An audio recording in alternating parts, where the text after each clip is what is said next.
আমাদের কোনো অপরাধ ছিল না, আমরা সাধারণ ব্যাংকার। ব্যাংকে যেভাবে আমাদের কাজ করা দরকার এভাবে আমরা 4 বছর কাজ করেছি। আমাদের যদি কাজে যদি আমাদেরকে অযোগ্য বলতো তাহলে তাহলে আমরা 4 বছর কীভাবে সার্ভিস দিয়েছি। তো আমাদের কথা হচ্ছে যে আমাদেরকে অন্যায়ভাবে যারা আমাদেরকে অন্যায়ভাবে আমাদের পেটে লাথি দিয়েছে। আমরা অনার্স মাস্টার পাস করেছি, আমি চট্টগ্রাম কলেজ থেকে অনার্স মাস্টার পাস করেছি। তো আমাদের এই চাকরি, আমাদের পরিবার আছে, আমাদের মা বাবা আছে, তাদেরকে নিয়ে আমাদের সংসার। আমরা অনেক মানবতার জীবন পার করছি। আমি তারেক রহমান, বাংলাদেশের প্রধানমন্ত্রী তারেক রহমানের কাছে আবেদন করব, আমরা অসহায় ব্যাংকার, আমরা সাধারণ ব্যাংকার, আমরা সাধারণ চাকরি করতাম, চাকরিতে আমার পরিবার চালাতাম। আমরা কোনো কিছুতে জড়িত ছিলাম না, অর্থ কেলেঙ্কারে কোনো কিছুতে আমরা জড়িত ছিলাম না। ঠিক আছে, 5ই আগস্টের পরে অন্যায়ভাবে আপনারা আমাদেরকে আপনার নোটিশ, বিনা নোটিশে আমাদেরকে শুধু একটা ট্রানজিশন লেটার ধরে দিয়েছে।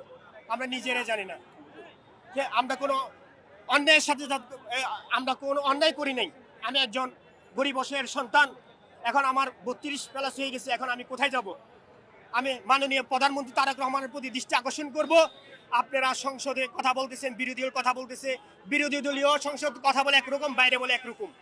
তারা বলতেছে যে নির্বাচন আগে বলছে যে আমাদেরকে কি কারো চাকরি যাবে না, কারো চাকরি নিয়ে কি কোনো সমস্যা হবে না, কিন্তু তারা 5ই আগস্টের পরে ইসলামী ব্যাংক দখল নিয়ে আমাদের সাধারণ মানুষের চাকরি পেটে লাথি মারে।